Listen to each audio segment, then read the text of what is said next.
What is up, midnight tokers, afternoon inhalers, and AM hookah smokers? This is the AM Hookah Podcast with me, your humble host, Matt. Joined with me, as always, is Adrian. How are you doing, Adrian? What's going on, everybody? I'm pretty good. Just hanging out, just packed the bowl. But don't pay attention to me, Matthew. And we are joined by a very, very special guest. We have Zach. I'm not even going to try to pronounce your last name, from StrictlyShisha on YouTube. Zach, how are you doing, my friend? I am thankful and happy to be here, guys. I know I flaked on you last week, but this is going to be a lot of fun tonight, so I'm excited. We are super excited to have you here. We're super excited to be doing the show. We have a lot of fun stuff going on. We're going to be talking about a huge part of the show is going to be less about the overall topic and more just a pure interview, and I feel like we're going to have a lot of stuff that gets directly into it. We already have people pouring in the chat. We have Captain Wetbeard, as always. Akeem, the original super fan, Hookah Fiend, is here as well. And Paul, how are you guys all doing? Are you guys smoking anything today? Are you guys loading a bowl? Are you getting ready to? And Gus is here as well.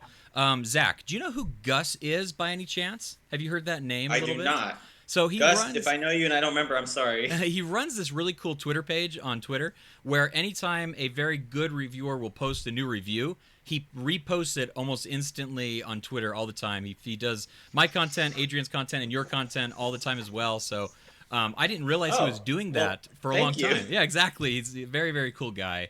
But he's here in the chat. Paul says, "What's going on, everybody?" And we are just all getting ready to smoke. Let's see. We're going to go over just a very brief. As you said, you were supposed to be here last Monday, ran into some conflicts, so unable to do it. But you're here today, which is really good. So please, if you are in the chat, let me know how the video is looking and how the video is sounding from all of our audio levels. Want to make sure that everything is coming through crisp at the beginning of the show and not halfway through the show like I am so infamously known to do. Zach, you may not know it. Yes. What do you think about the borders? I couldn't find... I wanted to get a picture of you, but I thought it'd be weird if you were standing next or sitting next to a picture of yourself in the stream. I thought that'd look weird. It looks good. I like it. So we're going to be talking about a whole bunch of fun stuff. A huge part of it's going to be obviously an interview for Zach and everything. So let's go ahead and get into the show just a little bit and talk about what we are smoking. Paul says that he's smoking Swiss Alps with M Cherry, Maraschino Cherry from Tangiers, I would only assume. But let's go ahead and get into it. Adrian, what are you smoking? Always me first, huh? I've got some Alpha Kama going. I'm smoking a lot of that stuff. We've got ice mint, gum mint, and passion fruit in thirds. The ice mint's pretty overpowering. I probably should have done a little bit less of that. You guys already know what setup I always use on the podcast. It's the Aviator with the Thunder Slim with the Kaya Shisha handle. Very, very nice looking. And yourself, Zach, what are you smoking today for the show? So, to segue into one of your questions, you were going to ask me what is one of my favorite flavors. So I figured why not pack my favorite flavor so I can tell you guys firsthand what it is. Awesome. I'm smoking Trifecta's The Twist, one of my all-time go-to flavors. Love the balance of flavors in here. It's awesome. It's really good. Now, Loving it right now. Go ahead. I was just going to say, is the Twist anything like Pulp Friction? No, not at all. So it's a Okay. melon, lemon, lime kind of blend. Okay. And I have kicked it up with a little bit of dirty mint. I guess there was some hiding in my stash, and I was kind of passed out Saturday night. You probably can guess why. And my friends raided my stash to pack bowls, and they found some. So I'm super excited. I found some dirty mint to mix with this. Very nice. Captain Wetbeard says that Adrian's hookah should from now on be known as the Adrianator. This is the Adrianator setup. Sounds good. I'll do it. Trademark. Copyright. 2018. I like that. Full disclosure, copywritten right there. What hookah are you smoking? It looks like a chic. I'm not sure, though. Is it? Yeah, so I'm Okay. smoking a Sheikah Dual Legend. Love this thing. And you can see there's some pretty pricey pipes in the background. And for the price, this thing it hits so well. I brought it out this weekend for the friends, and I forgot how much I missed it, so I won't show it off today. What Mark? Is that the 4.5? Yeah. That thing is gorgeous. I need to get a Sheikah so bad. I still don't have Dude, the one. lines on it are beautiful. It's really, really high craftsmanship on this. I like it a lot. I've always wanted to get a Sheikah. I've always been a KM guy, so I've never gotten one. I have my stash of KMs. I haven't got an Egyptian pipe for such a long time. I haven't actually got a new pipe for a long time. If I was to look in the market to buy a pipe, which I've already thought about, I really want to get a Like Smoke. Have you guys seen the Like Smoke hookahs? Mm-hmm. I really like the white and dark and light brown wood that they have. I think it just looks absolutely sexy, and I think on one of those vases that like kind of like a trumpet vase, I think it'd look really, really nice on it. I would get it from Hookah John, but I don't want a boho vase to go with it. Not that I think that boho vases are ugly or anything like that. I just don't want to pay that price that he's asking for the vase included, considering I don't really want to use that vase with it. Does that make sense? If he was to sell it purely with the what's it called, with just the stem, I would have bought one in a heartbeat. I think that they're really, really nice looking, and I think that's my next hookah. Either that or maybe a matte pear. Maybe. What have you guys been looking at hookahs lately? The matte pear is nice. I smoked out of one. Christian Hookah Chef has one, and I smoked out of it with his, and it smokes so well. Super, super smooth. I love the diffuser that's built in. The rumors of it rusting on the magnetic parts, kind of iffy to me. I don't take the best care of my pipes, kind of because I'm testing them out always trying to see how long they're going to last under normal use. So I'm a little bit worried about that one, but I mean, it smokes like a dream. It's really, really nice. And Matt, I see what you're doing, but why don't you actually just tell us what you're smoking and quit yeah. trying to avoid that topic? I am smoking some tobacco as well. I'm actually smoking a new brand to me, Sherbetli, I think is how you pronounce it. Is that correct? Sherbetli? Yeah, I think that's it. Okay, and the flavor in question is lime, lychee, blueberry, and it is hitting. Flavor. It is hitting so well right now. I am a big fan of lychee flavors. My favorite lychee is probably going to be Lavu lychee. It is the most natural tasting lychee, and it has this wonderful cream essence to it that I absolutely love when it comes to smoking tobacco. This one is a super candy stylized version of lychee by far. It's like I used to buy these gummies that were lychees, and it tastes exactly like that. I'm not tasting lime, and I'm not tasting blueberry. Zach, you said that you've had this flavor before. Did you taste the lime in it, or did you taste the blueberry? Because I'm just getting a really strong lychee flavor right now. I didn't get the lime itself. I got the citrus cut from the sweetness a little bit. And for me, blueberry and lychee go very well together. I almost feel like lychee is a perfumey, blueberry-esque flavor. Yes. So I thought they worked really well together in general. And I haven't actually reviewed any Sherbetli yet, but a friend of mine lives in Germany, or is from Germany. And he said super popular, and it's kind of funny how we're just getting it now. He said people used to spend big bucks on their mint. Like there used to be like waiting lines like to get their mint. It used to be that good. And I've never had it, but I hear it's really good stuff about it. I don't have the mint by itself, but I do have a lot of different mixes where the mint is in it as well. I don't think I had blueberry by itself. I'd like to try the blueberry on its own to kind of see what that blueberry taste, how well it's mixing into the lychee, because this to me is just a really good lychee flavor, which I am totally happy with. I wish that maybe it was just called lychee by itself. I don't know what that would have tasted like, obviously, but it's very, very good. Captain Whipper says, "Whoa, that flavor combo sounds bomb. Where'd you get that brand from, Matt?" It was actually sent to me, full disclosure. I'm going to be doing some reviews for Sherbetly under 5starhookah.com, and they sent me this stuff to actually take a look at. I have a message that's restricted. It didn't let me pull it up, so Junior... Well, it's retracted. Oh, it's retracted. Oh, so he must have erased it. Okay. I don't want to say that anymore. Okay. Also, on the topic of lime flavors, what is everybody's favorite lime tobacco? I think that's a good question. Hey, Sid, late to the party. You're right on time. No problems at all, Sid. What do you have a favorite lime, Zach?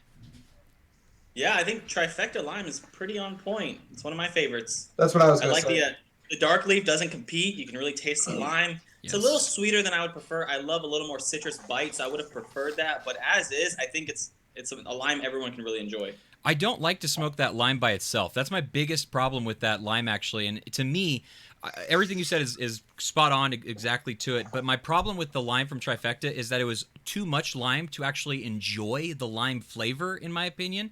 It was wonderful as a mixer, but I would never smoke that on its own, because to me that lime was just so overpowering that after 30 minutes of it, it gets old in the fact that it's so powerful.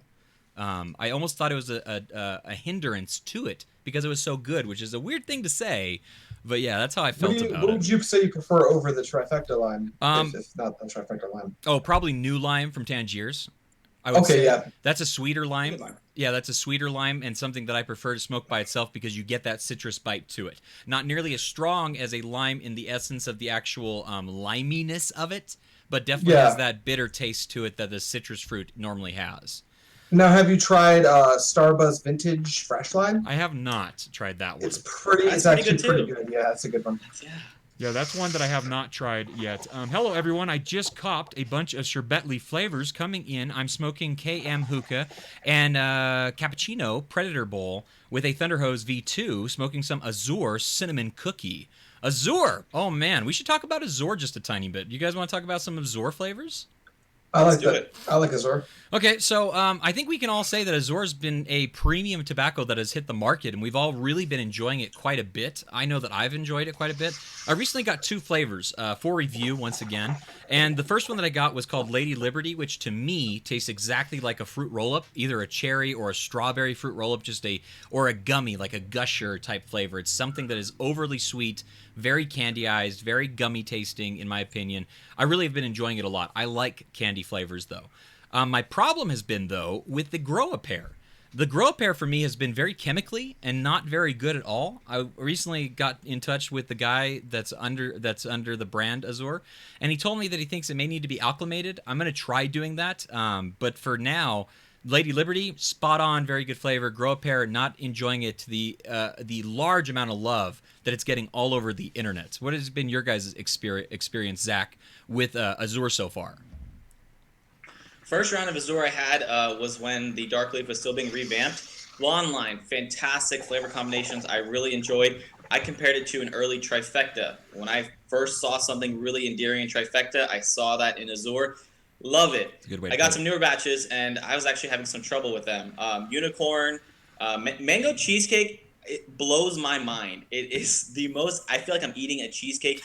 You get that, that tartness you get from cheese, like that sour note, you get that, you get the mango. It's the most accurate flavor I think I've ever had, but it's so strong in terms of like the nicotine throat hit. I don't know what's going on with it. I tried acclimating it like they recommended you do, and it's not smoking like the past Dark Leaf versions did. So I'm wondering what's going on with the batches, but the flavor profiles, Unicorn, awesome. Such amazing flavors, but they're not performing how I think they should Now, and how they did in the past. Have you been getting any feedback from other people in the community saying that their flavors are hitting really well? Because that's something that happened to me. I posted just very quickly on Hookah Lounge, and I said that the grow pair is smelling and tasting very chemically, and a lot of people came out in defense of it, saying that it's one of the most accurate flavors they've ever had. And I find that surprising in the fact that if I do have a bad batch, we're so early on with Azure that most of them should all be coming from the same batch. So I wonder... that's the only reason why I think the acclimation may help me. At least I'm really hoping that it's going to help me at least. So I don't know. Everyone's speaking very highly of it. I hear very negative feedback about it in general. Everyone was very honest in the beginning about the dark leaf being a little, heat sensitive. And I think that now people would be open to say it's not good, but everyone else is really enjoying it, and I'm not. And I don't know. I don't think it's me, honestly. That's how I feel. Can pack a half-decent bowl, but I don't know. I've tried every method possible, and it's not hitting for me. All these people have me feeling crazy, basically. I feel like I'm doing something wrong, and I don't know what it is yet. The fact that it smells bad is the only reason why I don't think I'm packing it wrong, because I'm getting the flavor that I'm smelling. That flavor's just not very good. Adrian, what about you? What's been your experience so far with Azure? The gold line has been nothing but stellar. Like, my favorite flavors right now have been Carolina Peach and Lemon Muffin. Those have been amazing for me. Even I've had the Cinnamon Cookie, which has been awesome. I know that Ron really likes that flavor from over at Hookah Heroes. But the dark line has been temperamental for me even to this day. I've picked up some since they've revamped it. Or I've heard that they've revamped it. I don't really talk to Raphael that much. I think that's his name. Mm-hmm. But the dark leaf just hasn't performed as well. I have gotten a few good bowls out of select flavors, but for the most part, when I pick up Azure, I've just been going for the blondes. I've got a lot of brands that make a dark leaf that I really like, so if I'm spending money on something, I tend to go towards like Tangiers or Trifecta, or even I've enjoyed some Black Lava recently, so... Yes, I'm a pretty big liker of Black Lava. I think they produce some pretty high-quality stuff, actually. I haven't had too many mixed batches, though I have seen that in the past, so I'm not sure what's going on. There, we have some good comments in the chat, actually, right now. Gus says, kind of like pouring the whole thing over Lucas Power onto your tongue. Lucas Powder, anyone remember what that is? It's that Mexican candy that's basically, it comes in like a sugar packet, and you just like put it on your tongue, and it's like super sour. So I thought that was a good comment. Brandon says that I have some coming in of the Sherbetli lemon cake. Do you have any experience with lemon cake? I have some, and I saw that you had some too. Have you smoked it yet, Zach? No, you haven't smoked it yet? Okay. I have not, no. I've actually been saving it. I've only had 50 grams, so I want to make sure when I'm ready to review it, I smoke it. But I've heard good things. Yeah, I'm interested in tasting it. It's actually sitting right here in front of me. I'll be honest, the lemon comes through pretty well. It's kind of like, have you ever had like a lemon square, like a what's it called? I can't even think of the right word, but a lemon square treat. It smells good. The only thing that I have to say is just off the smell, it almost smells kind of stale for the bread component of it. Not in like a super bad way or anything. Just that's the way. It's almost very natural in the fact that it smells stale, which sounds weird. I don't know. It's not a bad smell. I'm not going to say it's bad or anything like that. Anyone try the Azure Dark Line Horchata? You did a review for the Horchata, didn't you? And what did you think of that? I thought it was one of the best ones I've ever had. I make horchata like for the shop, and that one was pretty damn good. I really, really enjoyed it. And that was a dark leaf, and it smoked just fine. I could fluff it, I could dense it, medium dense it, whatever your packing style was. I thought it was versatile, and that's what I expected from dark leaf. And it wasn't that way. Fiji Water is in our chat right now, and they just asked, anybody want water? So Fiji Water is willing to send us some water right now. I wouldn't mind some water at the moment. I could use a cup of water in my office at the moment. But I'll take that sponsor, Fiji Water, if you're looking Fiji to get Water. some marketing out there. Fiji Water is in here right now, so that's awesome. Captain Whitmer That's says really cool. when it comes to horchata flavors, my favorite has always been Tangiers. The other ones that I've tried was Social Smoke, which I thought was way too weak in the flavor profile. The other one that I had was from Black Lava, which I thought was a good horchata, just not a great horchata. I want to try the Azure horchata because I do like the Azure line so much that I think I would enjoy that flavor quite a bit. David says that he's looking for a cinnamon toast crunch flavor. Could we make a cinnamon toast crunch flavor? I think a horchata would be good with that. And then a cinnamon. What's a good cinnamon that's not overpowering when it comes to cinnamon flavor? Take cinnamon muffin from Azure or whatever, that lemon muffin, and put some cinnamon in there. I think you get pretty darn close. There you go. Mm-hmm. That muffiness that he gets in those flavors, if you add some cinnamon to that, you might get pretty darn close. I don't know how he gets those muffin flavors, because the lemon muffin has blown my mind every time I saw that you did a review on it. And I was like, Okay, I trust this guy. I'm gonna pick some up, and now I'm spending too much money on another muffin. Dude, it's so muffiny. It's like he baked muffins and shoved in a pack, and I throw it in my bowl. It's like the weirdest combination of flavors. It's not just cinnamon and like the nutmeg that everyone goes for, just over cinnamon, everything for baked goods. He's got some real muffin in that. I think so. It's really good. Now you guys have me wanting to try some. That's one thing I haven't tried from Azor is any of the muffin flavors.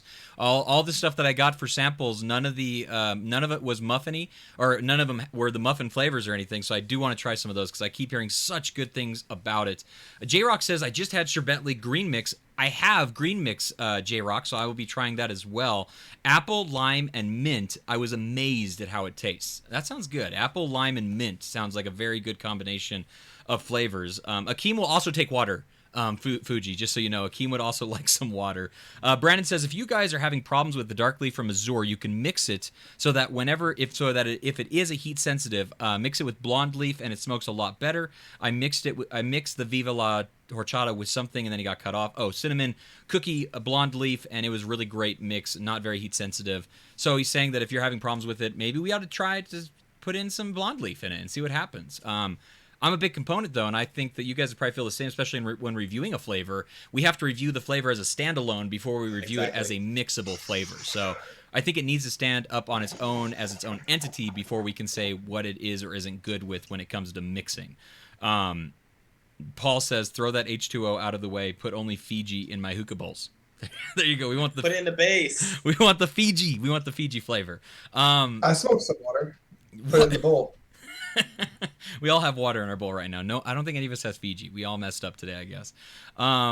Okay, so let's go ahead and move on with the show a little bit. Let's talk about what we have been smoking. See if anyone has some interesting things that they could bring up and stuff. Zach, you always have a lot of new stuff going on with yourself. Is there anything in particular as of recent that you're smoking that you'd like to maybe touch on a little bit? Kind of the usual stuff I've been testing out. A lot of Zomo. Actually, a buddy of mine packed a really fire mix of passion fruit, the strong passion, and the strong blue together. Really, really amazing.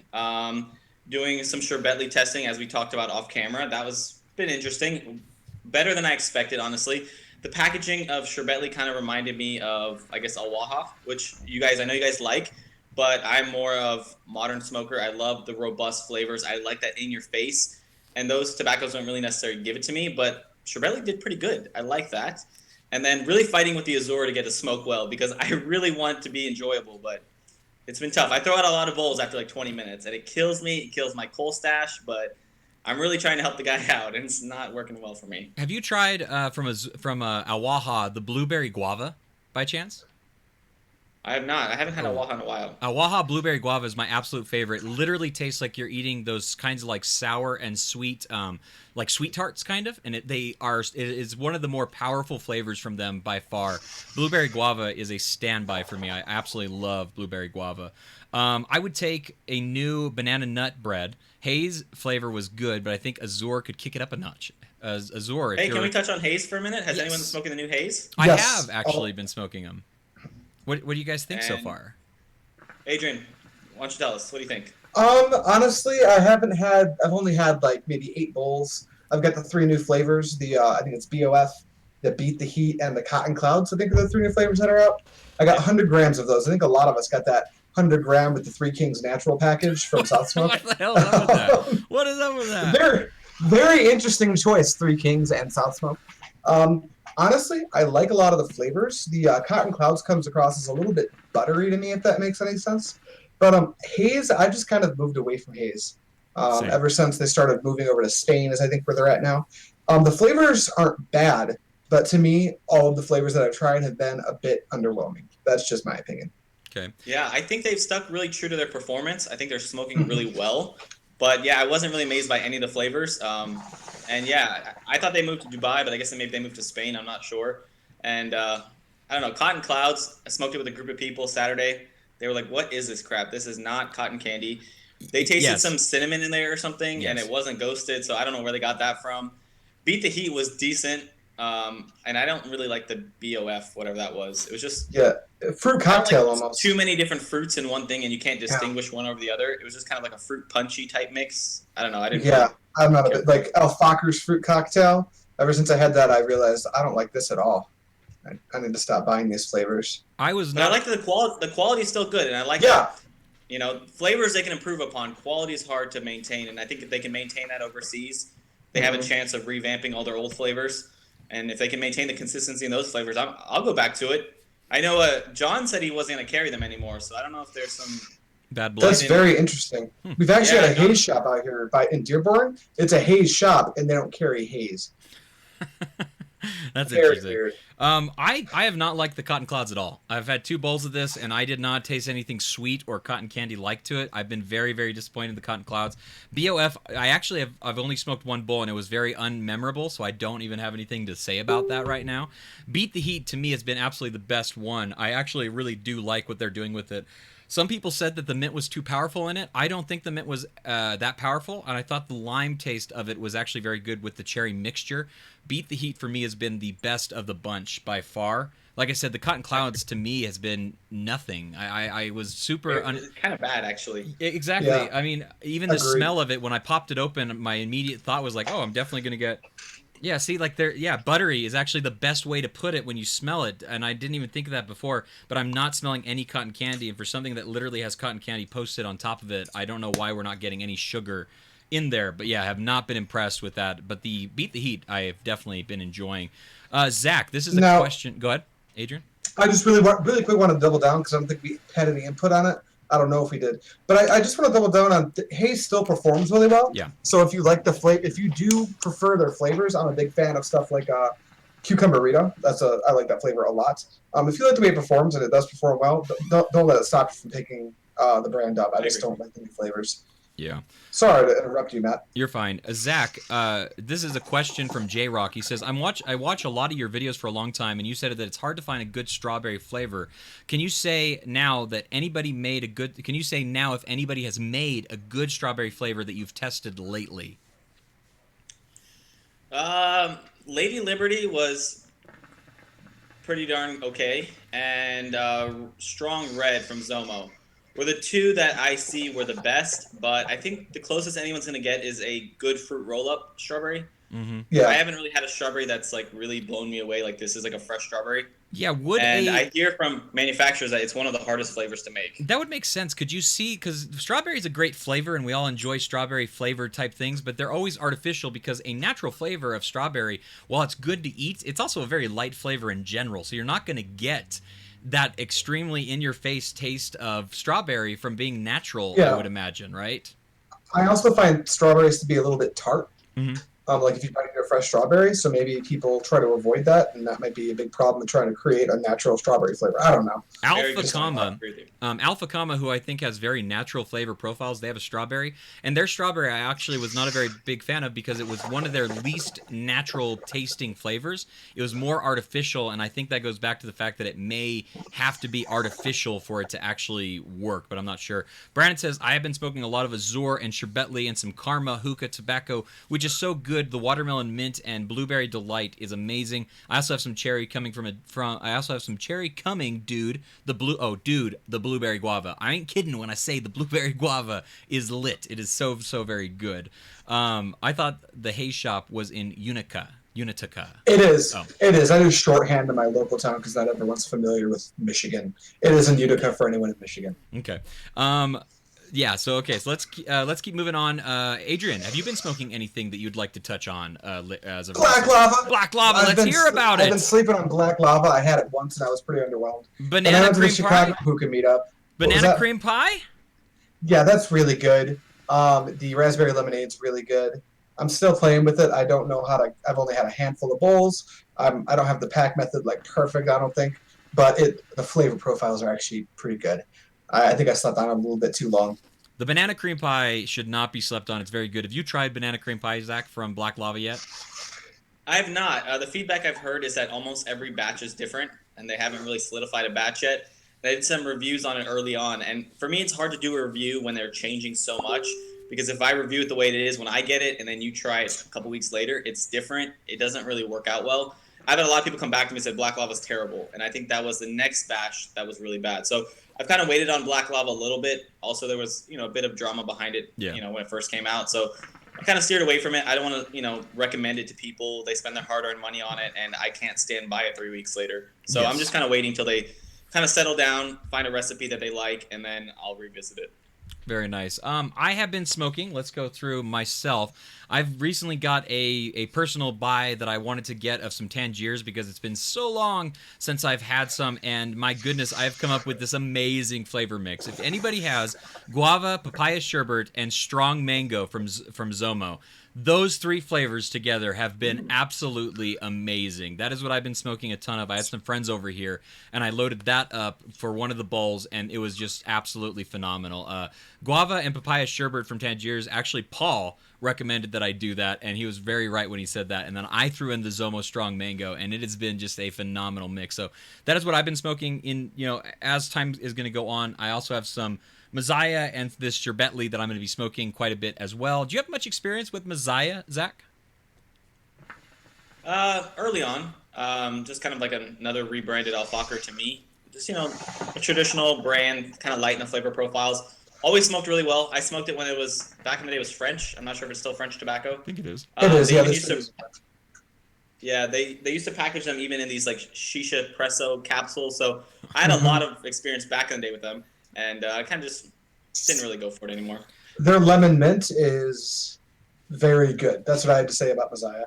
I've only recently found a better lemon mint than that. That Four Seasons, Adrian, like you told me, Four Seasons, very good. Oh my gosh, very right? good. Yes. Right? Pretty good. Very good. Four Seasons. If you're looking for your first Messiah to go out and get, the Four Seasons is a citrus mixture, and it is a very, very good citrus mixture. I will say Messiah is a really good brand if you're not looking to spend a ton of money on a 250. But if you're looking for flavor strength, I would dodge the brand definitely, because their flavor strengths have been a bit weak. They've been pretty consistent throughout the years, though, right? So I mean, they've got their own. They spend the money to come to the shows and stuff. So they seem to like they're going to stick around for a while. They're not one of those fly-by brands that come in for today and they'll be gone tomorrow. So like Starry. Moving on, we got a question from what Hookah. A sorry brand. we got a question from Hookah Fiend. Is the Zomo Black Edition bad or is it too strong?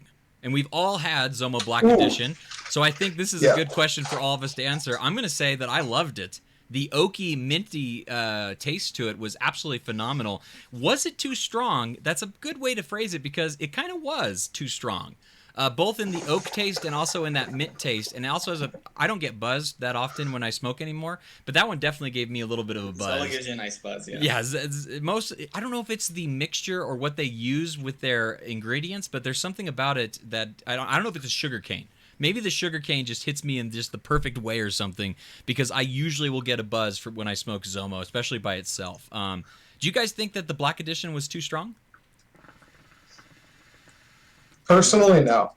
No. I think I've been underpacking it just a hair if I'm smoking it alone.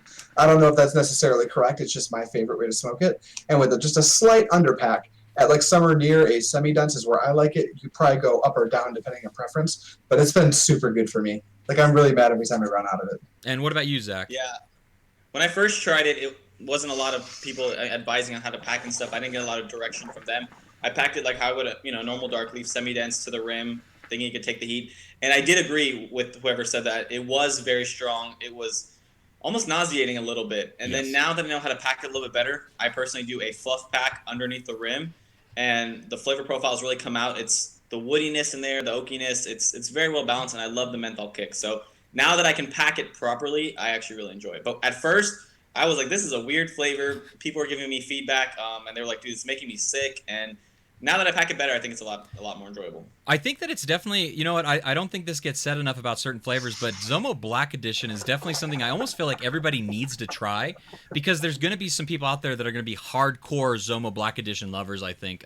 Did you ever try Lebanese Bombshell, Zach, from Starbuzz back in the day? Yeah, it wasn't my cup of tea. No? Okay, well, see, me and Adrian, we loved Lebanese Bombshell. That stuff is super amazing. Good. Oh my gosh, it's so good. I love that I think I need to revisit it. One thing, as a reviewer, it kind of sucks. I very seldom get to smoke what I like to smoke. Yeah. I'm always smoking whatever people send me to review, and I honestly get tired of it. I hate smoking all this new stuff. Sometimes I want to place an order for some old stuff like Lebanese Bombshell. I'll just pack up some double apple every now and then just to smoke what I want to smoke, even though I used to not like double apple, but now I do. So it's something I haven't got a chance to revisit, but I'm not against it as my flavor profiles and tastes have changed, maybe I might enjoy it. That's so interesting. As a reviewer, also reviewing flavors and stuff, I default to double apple so often when I just want to smoke a bowl for me. Because you do smoke so much stuff that maybe isn't your favorite thing, like candied flavors. I can't stand them, but I review them. So like I do the same thing. Like let's get some double apple and let's smoke that, and let's never review it, even though I've already reviewed it. J-Rock says that Four Seasons is lit. I love that. I've been smoking it for years. J-Rock always knows what the good flavors are, I feel. He's a very good guy when it comes to knowing what the good flavors are out there. Let's go ahead and jump into the news now of what is going on in the world of hookah. One of the biggest things that's happening, it's actually happening tonight. Mason is releasing their brand new bowl. It is called the Grand Mason Bowl, and it has some uniqueness to it. It is a wooden downstem of the bowl part itself, and it has copper throughout it that's supposed to make it easier to clean. And then it's actually the Mason Shishaware stone clay mixture that they have for the actual top part of it, for the bowl part of it. Now, Zach, you said you kind of missed this story just a tiny bit. You don't know all the details about what. Oh no! Oh yes! No! Fantastic! So I love it. I missed that news, but I have been talking to Nino for a very long time now, since he first released the original Mason bowls, and it's always been in the works to create a bowl with a stronger neck, so you wouldn't have this issue. I think I was the second person ever to break a bowl, and so he's always been working on creating a bowl with a lot stronger neck. And I haven't talked to him recently, but I'm thinking that's what this bowl is. It's supposed to be a little bit more dummy proof than obviously I can handle. And the reason why that weak part exists right there in that neck is because it's a slip cast bowl. So it's hollow actually in the middle, which I think a lot of people don't realize about Masonware. One is that they're slip cast. They're not actually handmade each individual bowl themselves. So the weak part happens at that stress point for the neck of it because of the way that it's put together. It's actually poured into a cast, and then it's produced, and that's why that weak part happens there at the neck. And that is where 9 times out of 10 it breaks when anybody drops it, because that's the weakest part of the entire thing. This I don't know because we haven't seen the inside of it yet, but I'm assuming it's not hollow this time around. They're going to be releasing it tonight, and they did finally come out with a price. Adrian, what was that price? I can't remember. Was it $90? $89.99 is the going price for the $90. Mason Onyx Grand Bowl. Oh my It's a $90 bowl. That is a grand price, I tell you what. That is a grand price. How do you guys feel about a $90 bowl hitting the market like that? Zach, Well, you see a real lot quick. Okay, Adrian? Really quick, I thought this was going to be like a completely wooden bowl, which I was worried about, but it did come out that it's going to have a clay top to the bowl, so you don't have to worry about like any weird stuff that may happen with wood when you apply the heat that comes from coconut coals. But it's going to be wooden on the top, and then you're going to have the clay neck of the bowl, and going through the clay neck, you're going to have kind of this copper tubing, and it's supposed to not heat up very much because the wood's obviously going to stay, according to Nino, down around 70 degrees. Yeah, he says which is safe fine to touch. because in Nino's live, there was some talk about copper does release toxin when it's heated. The person that said that, I don't think they realize how hot copper has to get for that to happen. I think it's going to be a non-issue. But it looks like this bowl that has a lot of thought into it, so that might be part of where the price point is coming from. It's not just a slip cast bowl like the Onyx. Yes, yeah, this one is, but then again, it's also not handmade in the same sense of like a painstaking person on the throw creating an actual bowl on there. It is going to have some sort of, I don't know, but I wonder if the top part is still going to be slip cast, and then they're going to apply it to the top and bottom. Does anybody have any information as to how it's going to be put together? Realistically, that's kind of what I would assume too, because they want that same Mason Shishaware head right onto the wood. So I would assume they're still going to do that. That'll be interesting to see how it actually hangs on to it. What do you guys think in the chat? Is a $90 bowl something that you want to see in the marketplace, and do you think that it's something that can survive in the marketplace? Are either one of you planning on getting this $90 bowl? I am going to pick one up if I can. Okay. If I can get my hands on it. I probably will too, for kind of try the newest, the latest stuff, even though if I don't want to spend the coin on it, I kind of have to. But to touch on the overall subject, a $90 bowl, people are selling bowls all day for $90. So look at Stone Bowls, look at them. They're doing just fine. So for me to judge how much they're charging for that bowl, it is a work of art. I don't know if I would pay that personally. As you can see, I'm using, a $20 bowl right now, and I love it just fine. Yes. You know, it works just great for me. I don't think it's going to increase my cloud output any more than I'm having right now. It's not, you know, it's very much a thing where you want to buy something that looks really nice for your nice setup. It's going to be the same people who dish out $115 for the Derek Moses custom, the people who are or a Timber? decent.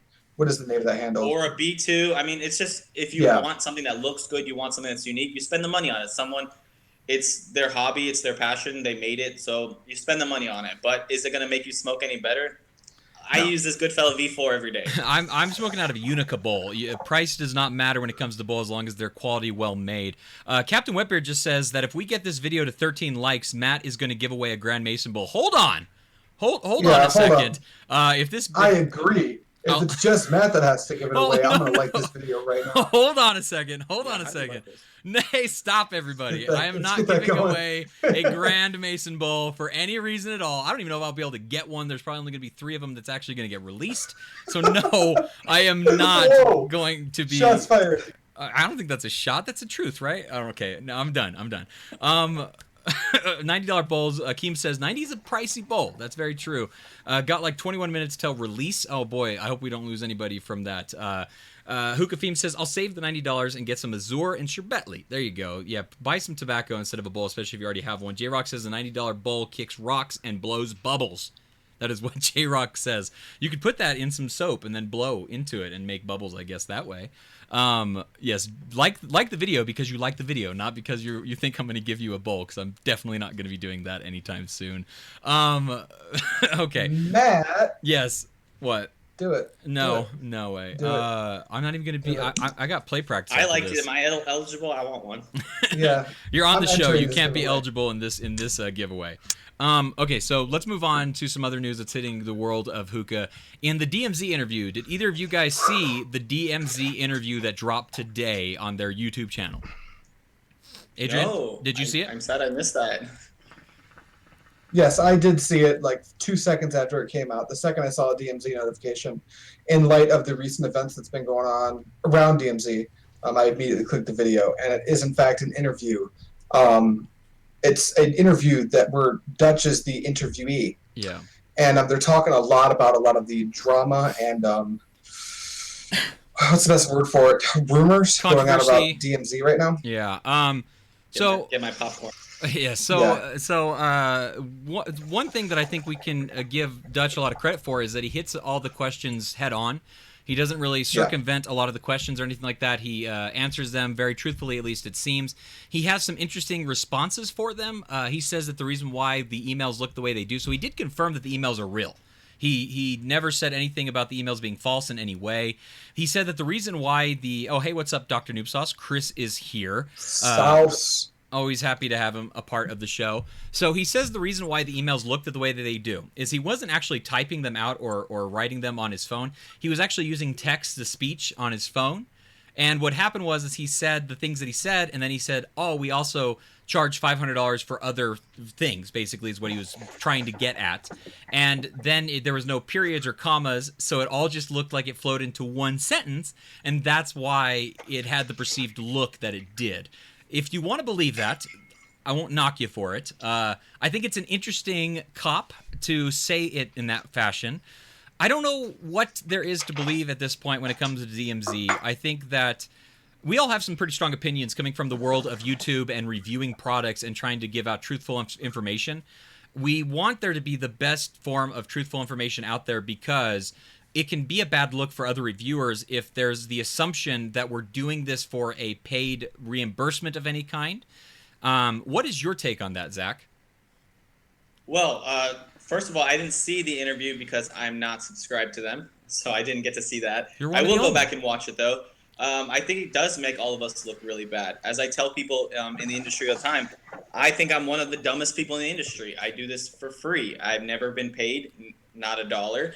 I am given product, obviously, in exchange for review, but there's many times where I don't review it or I tell them it sucks for whatever reason, you know? Mm-hmm. So it does make all of us look bad. It makes all of us look biased. And I actually wanted to release a video kind of just reiterating that, reminding people that I'm not paid. I spend money to do this, actually, whether it be to take off time in the morning and schedule an employee to cover my shift at work or to buy coals. People forget to test out a tobacco, you have to buy coals, right? They don't send that shit along with it unless you're South Smoke sending 3 Kings.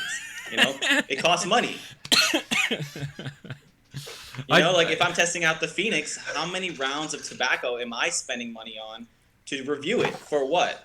Yes. A like on YouTube? I do it for the people who watch, who I know when I used to spend money. I know this is one of the questions you're going to ask me. Why did I start reviewing? Because when I used to spend money on stuff and I was so disappointed in it, you know, I want other people to know this is not the best for this reasons, or I didn't enjoy it for this reason. So maybe be wary when you're spending your hard-earned money on that stuff, you know? Yes. I don't want you to waste your money like how I felt cheated sometimes. Gus says, hardly sidestep the fact that the price points were there. It's about transparency regardless of whether they take the money or not. Just tells us up front, video per video. The rest can't be helped. And I think that's the biggest thing, too. If you look back at their back catalog and you see some of their videos and stuff, I think the one that sticks out like a sore thumb is that Husick video and the Husick review and stuff like that. It's just the most infomercial looking type thing, and I think we all just want some clarity. Like, I like the fact that he did an interview, and I like the fact that he answered some very tough questions. I wish that the interview wasn't conducted by DMZ itself. I wish he would have gone out and found somebody completely unbiased or not a part of his troop of people. Like you guys. You should be on the show, right? I'd be more than happy to have Dutch come on the show and answer some questions, because it's not that I don't trust the people that were giving him the interview. It's not that I don't trust that they're being honest. It's that I think it offers another level of transparency to give somebody who's not a part of them to offer that sort of retrospect into what is going on and ask questions, to be honest, that only we would think of. It's going to be a much harder question to come up with from somebody that is so ingrained in what is going on. I think that's my personal opinion on the whole thing.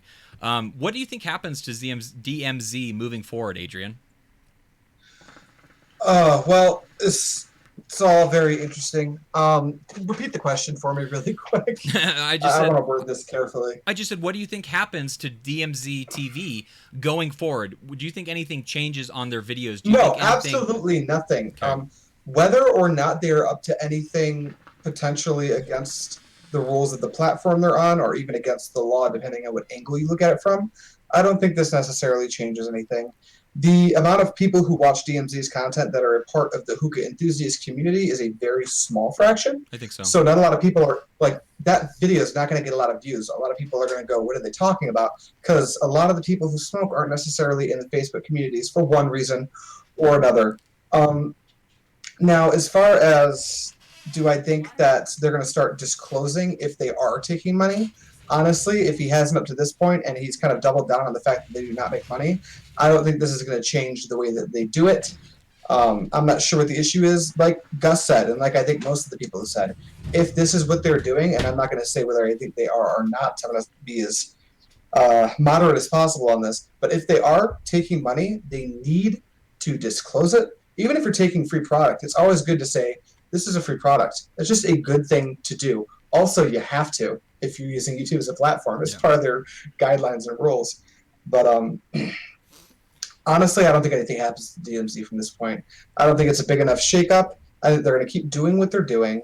And as far as the whole Hookah University being tied to DMZ thing, I think they've done a very good job of reflecting all of those comments. I think that one of the members of DMZ kind of hopped on the internet and acted like a bit of a child, deflecting all the comments and not really having a conversation about it, so that worries me. But bottom line, we just wanted to tell you guys that this interview happened. Go check it out if you want to see what Dutch had to say. Yeah. But I don't necessarily know that video clears up anything for me. Yeah, I feel the same way, and I agree that I don't think a lot of things are going to change. One thing that they did in the most recent amount of time is that they brought on two people that I think gave them a little bit of validation to being more part of the hookah enthusiast community, with Travis and Cheyenne doing the reviews that they were doing for them and stuff. And I think they did that for a very positive reason. They were trying to kind of bring forward some very positive reviews and actually talk about things that enthusiasts care about.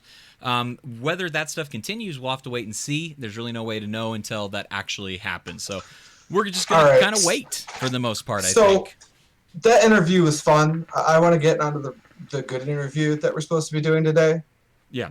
The DMZ interview was a fun thing to talk about. But Matt. Yes. What's next? The next part is the best part of the show. It is going to be the meat and potatoes, you could say. It is the interview of Zach from Strictly Shisha. Thank you so much for joining us once again, Zach. I know we've already had way into the show, and I'm saying that again just to reiterate it. But let's go ahead and get into it. Who is Zach, and how do you pronounce your last name? Because I ain't going to try. Kimji. Kimji. Okay, so who are you, Zach? Give us a little bit of background information and who you are and what you do. I'm basically just like you guys, smoke hookah. I do obviously do YouTube reviews. My channel is YouTube/StrictlyShisha. Been reviewing since 2013, and don't plan on stopping anytime soon. Awesome. Now you own an ice cream shop. Is that correct? It's called Where's the Scoop, right? Yes, sir. Yeah. And if people want to stop by and say hello to you, where do they go? I'm in Johns Creek, Georgia, and actually, it's really cool. I've actually had someone drive from Macon, which is like a couple-hour drive, just to stop by and say hi and try it. She saw it on YouTube, and she thought it was pretty cool. And Taylor Dove comes in a lot, so it's pretty cool to cross the two worlds together. You know, my YouTube life and personal life. It's something I kind of want to keep separate, but it's actually cool that people come in and support me, and there's a lot of love on YouTube for me. So I really am thankful for the people on YouTube. I actually work for a company that has one of the plants out in Georgia, and I went there last year, and I planned on stopping by and saying hello. It's a little bit out there for me to try and make that drive, that trip, but I'm hoping on my next trip that I make up to Georgia, I will be stopping by and saying hello to you, because I think it'd be a blast to sit down and talk with you for a little while. So hopefully I will be happy to make you some ice cream myself. Maybe we'll sneak a hookah in the back, you know? There you go. Never know. We'll have some fun. Hopefully in the future I will come by and say hello. That is a bucket list for me. But not bucket list as in like I'm gonna die or anything. Just a hookah bucket list. How long have you been smoking for, Zach? You said you've been reviewing since 2013, but how long have you actually been smoking, partaking in this hobby? I probably should have done the math already, but I've been smoking since I was 15, and I'm 27. Okay. Oh wow, you're a little bit younger than me actually. Okay. Yeah. Very, very nice. What was your first flavor? Do you remember what it was? Did you start on with quick lights and a Chinese hookah from Of course. the gas station? Started from the bottom. There you go. So yeah, I first started smoking at a hookah lounge, local hookah lounge, with a buddy of mine and with his older brothers, obviously. It was actually probably an Egyptian hookah at this particular lounge, but was definitely quick lights, and it was probably Al-Fakir. Exact flavor, probably something really dumb that I probably wouldn't smoke. Do you now. have a nostalgia for a certain flavor because you used to smoke it all the time? Like, what's your nostalgia flavor? Fuzzy Navel from Starbuzz. Oh my gosh, yes, good of Starbuzz. I used to love Pink from Starbuzz. Do you remember that? Yes, Yeah. Starbuzz always brings back good memories, even to this day. I mean, I know everyone's against Starbuzz and stuff, but I'll go to a lounge, and if all they have is Starbuzz and Al-Fakir, I'll still make a mix, you know, if I have to, and it brings back good memories. I had one probably recently. It was Starbuzz Blue Melon with AF Lemon Mint or something. I don't know. I mixed it together, and I didn't mind it. Were you a fan of Starbuzz Blue Mist back in the day? Were you on the Blue Mist train? No, I actually never liked Blue Mist. Oh, I hated Blue Mist. All my friends loved Blue Mist, and it never stuck well with me. It was always too sweet. I kind of have a similar palate in all my years. I don't like overly sweet things. I like citrus. I love melon still, and Blue Mist, it just never did it for me. So Cocoa Jumbo, Fuzzy Navel, White Peach, those were kind of my jam. Oh man, we are the premier, and I believe the #1 Blue Mist podcast. So I'm sorry, but you're now associated with it. We're sponsored by Blue Mist, man. Yeah, not Starbuzz. No, Blue Mist flavor. Only Blue Mist. Let's see. Been watching Zach for a few years now. Great channel. That's what Hookah Fiend said. Captain Wetbeard says, "Woo! My first flavor was Starbuzz Sweet Melon, and I liked Pirate's Cave over Blue Mist." Captain Wetbeard, you do us dirty, my friend. I've only ever had Blue Mist from 360, so my first intro was probably not the best. I'm assuming 360 was a brand. It's a Dearborn local brand. We have a lot of it here, and it's not very good at all. Is it just repackaging of other things, basically, or what? No, if they repackage something else, at least it'd be smokable. Oh, jeez. Shots fired, I tell you what. Okay, so we already kind of touched on it, but why did you start doing videos in general? Did you just do it because you wanted to get your opinion out there to help solve or help other people know in a right direction that they should start pointing towards? What was the focus of why you started your channel? I kind of have a weird thing. I'm on YouTube all day long. I'm brushing my teeth. I'm watching something on YouTube. I love watching reviews. It's kind of how I learn about a hobby I mean, I have a lot of other hobbies as well, so I'm always watching reviews. And I mean, I like before I buy a vacuum cleaner, I read 100,000 reviews. You know, before I Yes. buy a car, I'm reading every review possible. I love reading reviews, watching reviews, and I thought it was about time I kind of gave back to all the people who took the time to write those reviews back in the day, and to give back to the people who were educating me, like all the great reviewers, you know, like we all used to watch. So Yes. I thought it was time I kind of, you know, gave my 2 cents on things and put my time in. Very cool. Over the years, what are some of the cool products that you have seen in your travels of doing reviews for hookahs? It could be a hookah, an HMD, or just anything in general. What are some of the cool stuff that you've had the chance to preview or be a part of even? Oh, that's a tough question. I should have read that one earlier. Let's see. I really think it's interesting. One thing, when I first started smoking hookah at 15, obviously I wasn't allowed to smoke hookah. It wasn't legal. And my parents finally they came around recently, like as I'm 27 years old. My grandmother actually last week was like, hey, why don't you open a hookah bar? And I'm like, Grandma, you're a genius. But I already thought about that. But no. So finally they're coming around. But when I first started smoking hookah, I was on hookahpro.com and I was always reading about stuff. And I always liked the ingenuity between pipes, why you chose brass over copper over stainless steel, and seeing what people in other countries were smoking. So to get introduction to pipes like the Dashini behind me, the Egyptian one, I love seeing what other countries are doing, their packing styles, their bowls. For example, in Germany, that they use those chimney covers, stuff like that I've been introduced to over the past years. It's very interesting to me to see how it's so different in other countries. Yes, I think that is one of the interesting, because a hookah, when you break it down to like its bare minimal essentials, like it's just something going into water, and then you're pulling negative pressure out of it so that you can pull the smoke through the downstem, and you can get that smoke to come through the tobacco. Like one thing that I tell a lot of people when they first want to get into smoking hookah and why it's so different than smoking a cigarette is when you smoke a cigarette, the goal of smoking a cigarette is to combust the tobacco. You are trying to combust it. When you're smoking a hookah, you do not want to combust the tobacco. You want to cook the tobacco so that you're able to generate the heat necessary to create the smoke, but you do not want to actually combust it. If you combust it, then you burn it, and that's not what we're looking for when doing it. So when you break a hookah down, I really like, have you ever seen the Plex hookahs made out of plexiglass and stuff? I really think they look so cool, and I love how you are able to break down the idea of what a hookah is and bring it to its bare minimum inside of a plexiglass, and you can see that transition. That's what Hookah John used to say back in the day in his videos, the transition of the water into the smoke, and I always thought that looked really cool. That's why clear vases, I think, are always so much fun to use, obviously. I agree with that. So going into some other fun stuff about this, I also want to touch on, I forgot to write this one down, so you may not have seen this, but what are some of the kind of bad products that you've seen? Not to like throw shade at anybody, but some stuff that you did not, either you expected to be good and they weren't good, or something that you knew right off the bat was, I remember your video that you did for, was it the Flip Tech? Is that what that bowl was called? Yes. Or the Glide Bowl? Both of those things were interesting. Yeah, you know, it's funny, my girlfriend still teases me about that glider bowl to this day. It's the only bowl she's willing to pack because she knows I don't want to smoke out of it. I thought the idea behind the glider bowl was pretty cool. It was different, wasn't executed to the best of its ability, and I did give the owner, who was actually local to Georgia, I gave him a lot of feedback, and they didn't improve it as much as I think they could have.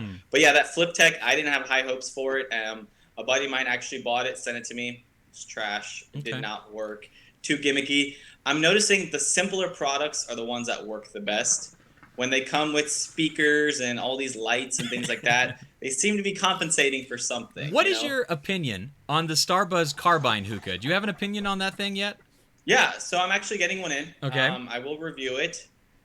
I think at this point, I don't know if I can safely say that, but I don't think Starbuzz would put it out if it really sucked. Okay. What do you think about the look of it? Because that's the one thing that draws me away from it personally, is I don't like the look of it. I don't like that they're going for, it's definitely not like the AK-47s that Mob used to do, those crummy looking hookahs, but it definitely has that kind of very like military look to it. I don't like the whole aesthetic thing. I don't like that it has like silicone around it. I'm not a fan of the actual design of the hookah itself. I don't mind it as much. I think it's actually different, kind of stands on its own 4 feet per se. I mean, there's all these hookahs are starting to look alike. There's not as much you can do, and I think they actually waited a long time to come out with a new product, and it actually looks a little bit different, you know? So I'm excited to try it out, especially if it does come with a diffuser like it's advertised to. I know in a lot of the sneak preview videos, maybe the distributor didn't send out the diffuser. I love diffusers, so it has to have a diffuser for me to smoke out of it. But I have high hopes for it. I think I mean, hookahs are simple products, you know? It can't be that bad as long as the quality is good. Do you take into consideration when you review a product the price very much? Is that a big part of your reviewing process, or is it less of a part of it? It used to not be. Oh, it actually used to be more of a thing for me because I know spending that kind of money on products, you know, I really wanted to see a return on that. I really expected certain qualities for certain price points. But as we talked about with, you know, these bowls being as high priced as they are, I think everyone's willing to spend a little bit more money than I am. So I try to not talk about price as much because that's my personal opinion and my feeling on spending money. But I do try to give value for what you're spending. What's a good hookah? I can't even think of something. Let's say the Zara, for example, is behind me. It's the first thing I see. It's actually, you can't see it, but it's right there. Okay. For what you get for the price, it's pretty good. I mean, am I going to choose to smoke that pipe over anything behind me? No.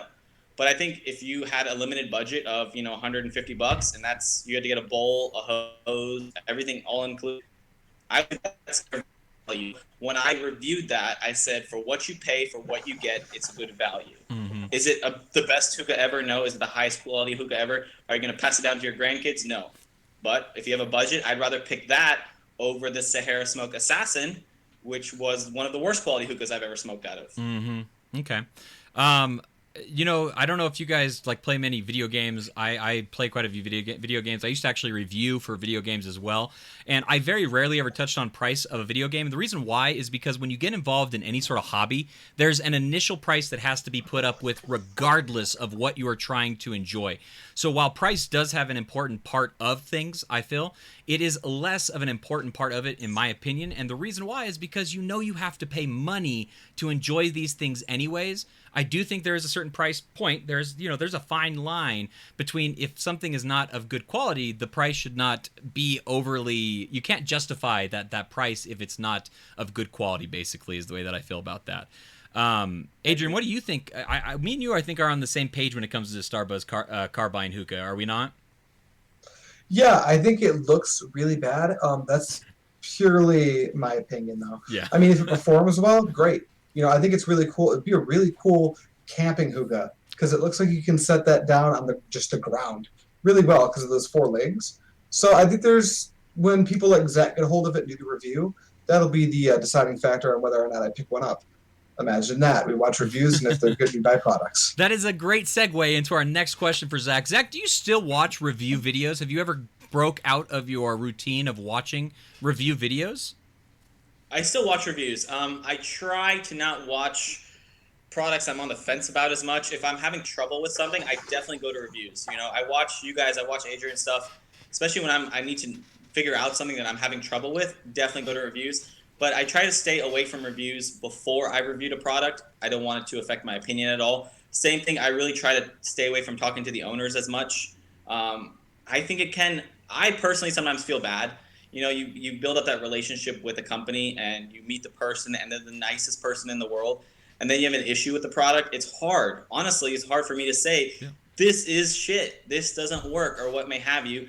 And I don't want to have to sugarcoat things. I want to be honest and, you know, unbiased, as we all throw around that word. I want to be that way, you know? So I try to kind of stay away from watching a review before I actually review something. But I do watch them at the end. After I review something, I do go back and watch and see did their opinions align with mine so that I know I'm on the same page. And if it doesn't, then I can reach out to them and say, hey, why did you like this more? Why did you like this less? And maybe I can, you know, put out something later in another video and say, hey, maybe I made a mistake or what may have you, you know? But that's what I found throughout my years of experience. If I start watching other people's reviews, especially on flavors, for example, I'm weird. If you tell me something is in it, I feel like I can taste it, you know? But if you don't tell me it's in there and then I can't pick it out, then it's maybe not there, you know? So I try not to play those mind games with myself. So I do avoid watching reviews prior. I think that's a good way to look at it. This is kind of a general question. You don't have to get into any like specifics or any individual specifically or anything like that. I was just kind of curious. What do you think of the current, you know, landscape of what we have for reviewers working today and putting out content? I mean, do you enjoy what you're seeing going into the world of hookah reviews at the moment? Not really. That's fine. That's yeah. Honest conversation. There's no problem with that at all. Do you think that it's been brought up before? I don't know if you've seen some of the other stupid drama that's going on. Do you think there's a certain level of reviews that are not being as honest as they could be? Does that make sense? Like certain stuff that maybe should be getting a little bit more scrutiny. I think something that could be said, maybe not all only about like YouTube reviewers, but like when it came to the Azure Dark line. There was not, I think, enough scrutiny hitting that stuff as hard as I personally thought from my own experience being talked about. It was heat sensitive, and it wasn't as full-flavored as the Blonde Leaf, but it didn't seem to get the amount of, I don't want to say negativity, because there doesn't need to be negativity necessarily, but the amount of feedback that should be given on a product like that. Well, I think part of it's not an issue per se. It's really amazing, the industry that we're, I guess technically a part of.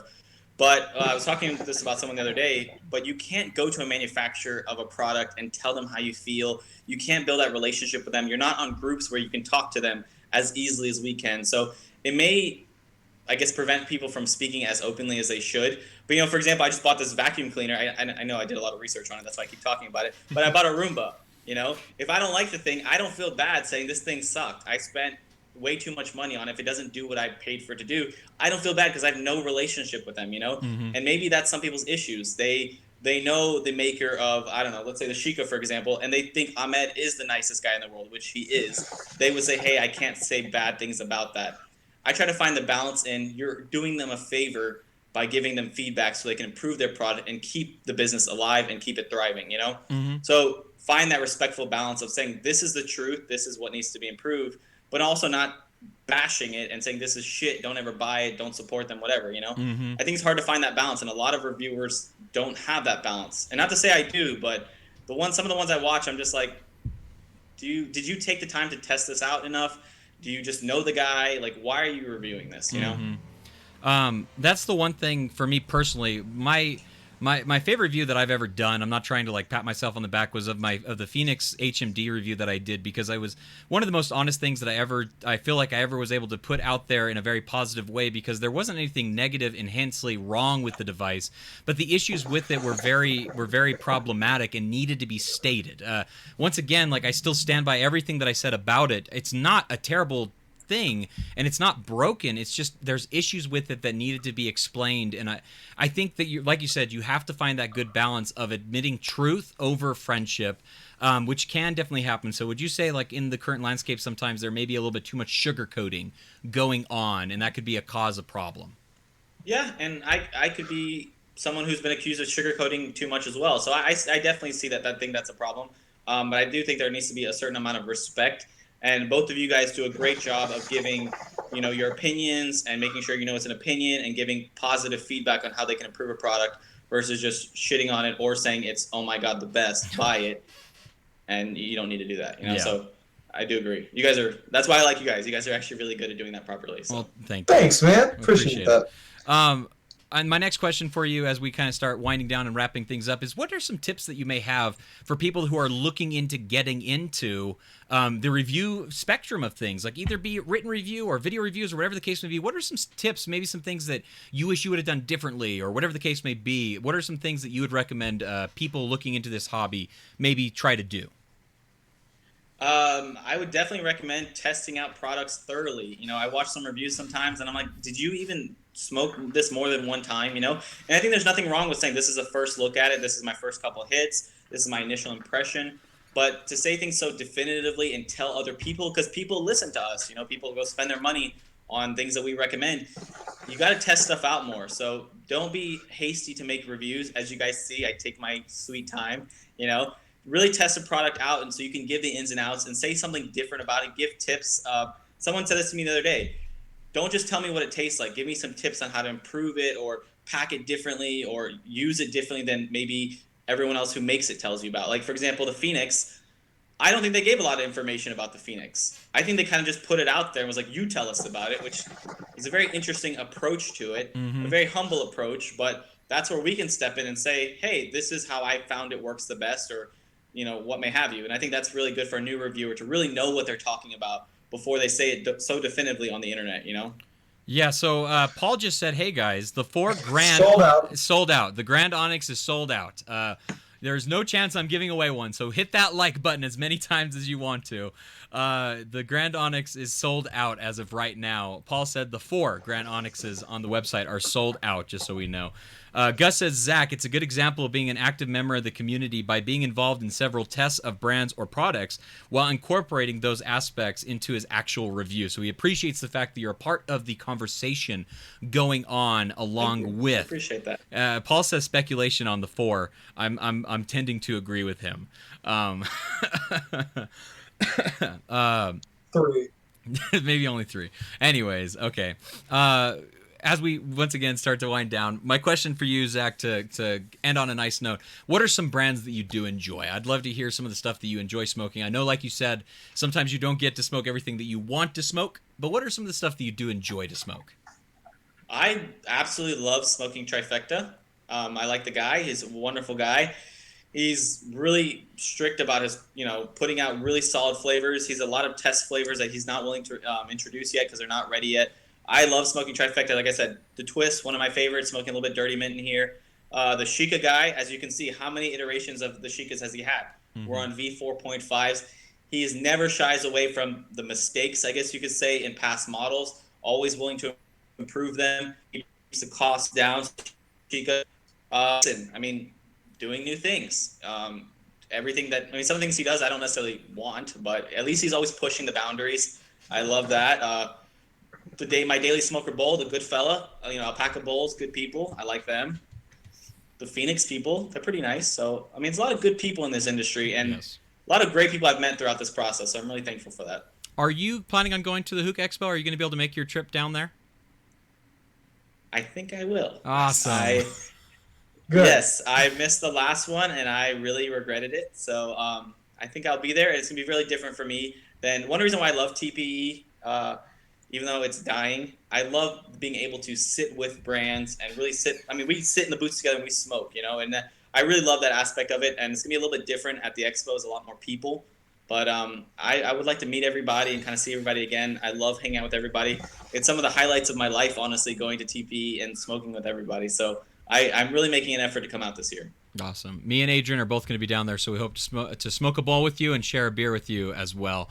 I only drink liquor, but we'll definitely share something. Oh, yeah, no, I got no problem with that. I'll introduce you to my favorite shot that I buy everybody that I enjoy to drink with, and I have a feeling I'll enjoy drinking with you guys, so I'll be buying you guys. Rubbing alcohol? No. What? That's pretty good. Oh, my gosh. Captain Wetbeard says, when is Trifecta finally going to release that cookie dough flavor? When are they going to do that? He said it wasn't perfect, and he doesn't want to release it. Even if the line's out the door, people are willing to spend their money. He's like, I'm not releasing unless it's perfect. I actually didn't really like it. So everyone else loved it. I've got some, and I can't get through it, man. I didn't like it. It doesn't hold its flavor for very long, and it's overbearing. It leaves this film in the back of my throat that I do not like. Huh. So I respect him a lot for not releasing flavors before they're exactly the way he wants them to be. Brandon has a question real quick, and I'm going to throw this to Adrian first because I feel like you've been too quiet for too long. I apologize for casting you out of that a little bit. My apologies. What is your favorite? I'm just happy to be here. What is your favorite dark leaf tobacco, Adrian? My favorite dark leaf, I'm going to just go out on a limb and say Tangiers. I smoke a lot of Tangiers. I really like Tangiers. I think there's other dark leaves that bring different things to the table. Like Trifecta's dark leaf is probably a very close number 2. But when it comes to dark leaf, I'm really pissed off whenever I don't have Tangiers around. Okay, pissed off. Okay, he gets angry. Don't talk to him when he runs out of that cane mint. Don't do it. What about you, Zach? What is your favorite dark leaf? Favorite dark leaf is probably going to be Trifecta, but I do have a lot of respect for Tangiers. I'm on a K Peach and Cane kick. I go through this stuff like crazy, but I can't. I must be weak. I can't do heavy buzzes, so. For me, Tangiers, I'll smoke for like 45 minutes, and it's so heavy for me that I can't handle it, but I love it. So you're saying that... I love the accuracy of the flavors, but like 45 minutes in, I'm like, oh, I'm ready to go to bed. And my girlfriend's like, I'm going to take these coals off for you because I'm going to hang out with you tonight. And she's like, that's so nice. And I'm like, I'm done smoking. This stuff is too strong for me. Like, man, I just love you so much. Yeah. I'm going to sacrifice this bowl I just packed for you, but... It's tough for me to smoke. I don't know what it is. I've always been a sucker for the buzz. When I used to smoke Black Lava, dude, that stuff used to kick me in the face. Oh, man. So sometimes when you're watching my reviews and I look Glossy? Like I'm high. It's because I'm so buzzed and I just don't know what to do. I just like can't form sentences. Okay, so we just had somebody hit us up with should I read who's this? that? Should I read this? Yeah, HIV positive transgender. This seems like a. Yeah, Matt, read that. Okay, so in the chat right now we have HIV positive transgender.